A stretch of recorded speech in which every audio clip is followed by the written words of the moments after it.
for you was about how to let things go.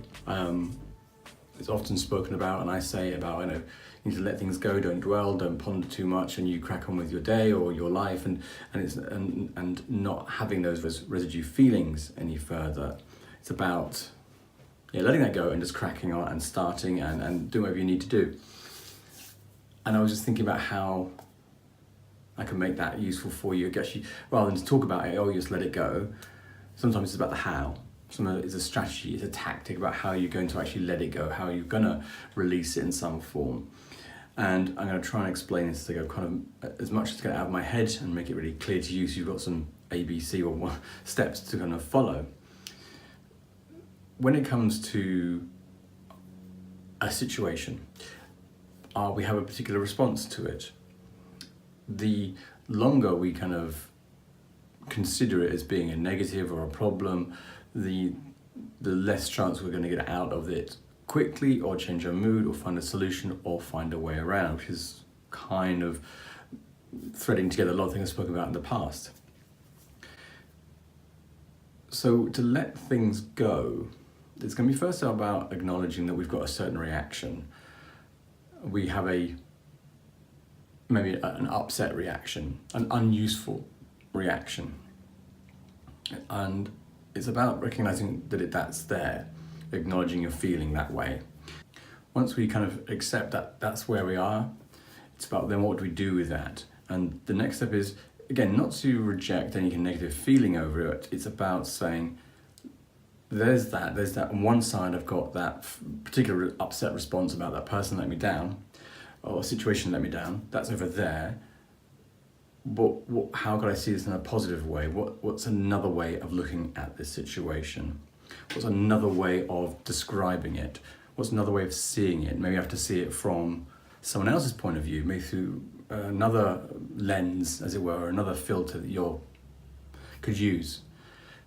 So we're not looking to denigrate and knock the negativity, we're looking to begin to bring that cosmic dust together to kind of coalesce in some sort of final solution that's going to be something that's going to get you where you want to be, or at least not seeing it as negatively. So the positive frame is saying, right, how can I see this in a different way?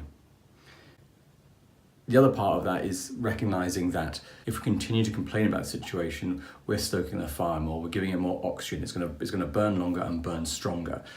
So if we complain about certain things, we are going to be keeping that feeling alive. We're more engrossed in it, we're more thinking about it, we're giving more airtime. The more we can retract from that position, when we can pull away from too much involvement on it, it doesn't touch us as much. So the minute you begin to notice you're kind of going into that space of complaining about how things aren't, or they haven't turned out the way you want, in general, how you're setting up expectation as being, the reason it's causing you upset, and that if you expected someone to come through or a situation hasn't worked out, these are all expectations. When you complain about the expectation not coming through, it's then we need to stop that kind of behavior, stop the complaining about it, and start seeing it from another point of view, so that we can begin to quieten that noise, disengage from that kind of mental gossip, if you like, that we get into when we've got these issues, and just see it from another point of view.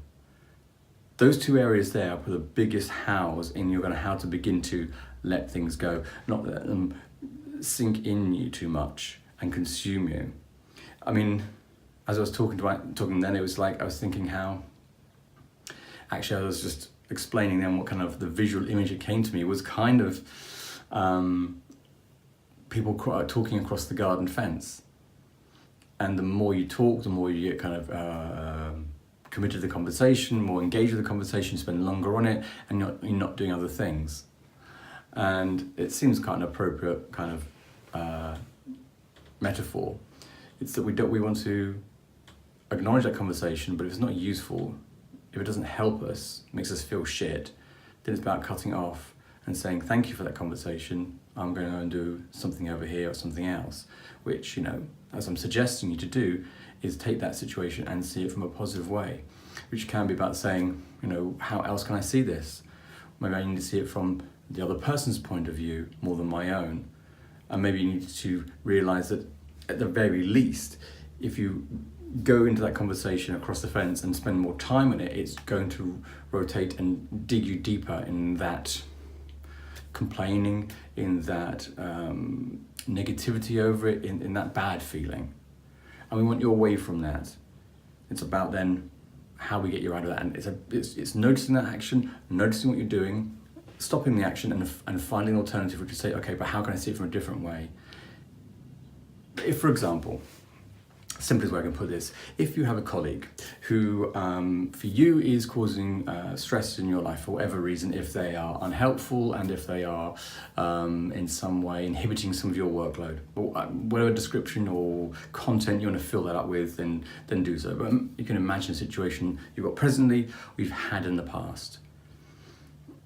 Now, as you begin to think of that person, those people, you probably begin to bring back all those feelings that you had at the time of being kind of let down maybe, or hurt or disappointed or frustrated, whatever kind of emotion you want to pluck out from your memory. So you're remembering the situation. Even though it may still feel quite sharp to you, what other way could we see this?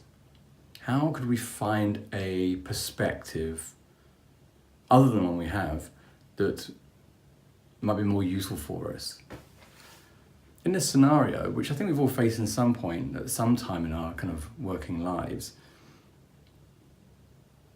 the person that may be inhibiting you, who's maybe not being as supportive or as useful to you as you would hope, what has informed their decisions? What kind of person are they?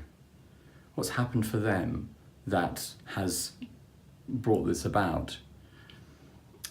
For example, if we find that someone has been in a role for 3 or 4, 5, maybe even longer years in the company, maybe they're feeling embittered that they haven't had the progression they wanted to see. Maybe there's issues that they're dealing with that's got to relate maybe at home. Maybe there's issues to do with their own personal growth that they're not confronting or dealing with. And if you begin to just find a doorway to play with the idea, that's a great way of doing it. Just play with this as a game. What could be going on for the other person? How could they be seeing this world? How could they be interacting with you? What's informing that? And just guess. Just find guesses that are going to take you into another perspective, another filter, another way of looking at it. And the more you guess, more suggestions come up with. You think, oh, well, maybe that's reasonable. Maybe that could have been happening for them. Oh, okay, I understand. I mean, the situation is still not great. I'm not taking away from the fact that you may be feeling you're struggling or being inhibited in some form.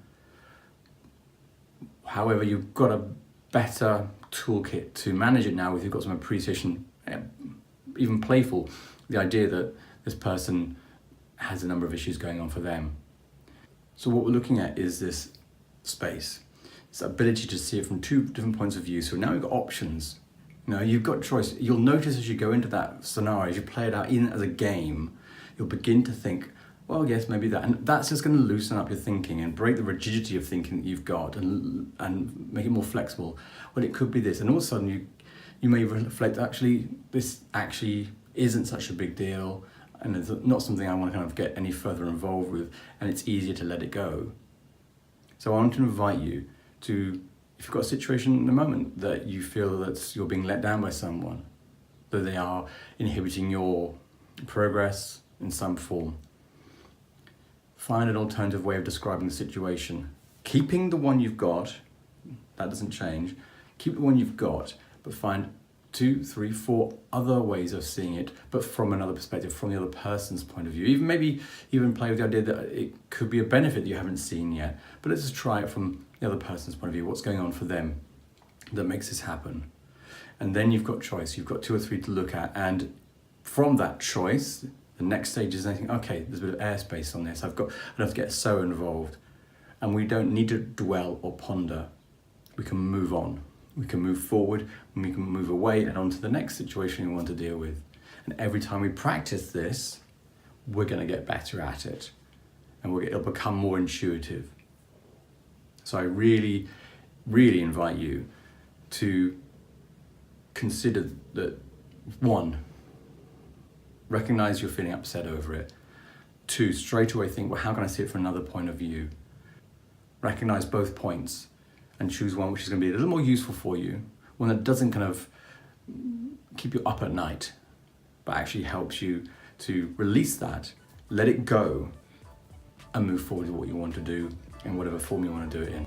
So ultimately, it's about how we, instead of before, it's how we deal with the situation rather than the situation itself that determines the outcome and how we feel about it. And it's a subject I know I'm going to return to in different forms, but for today, I hope you get something from it.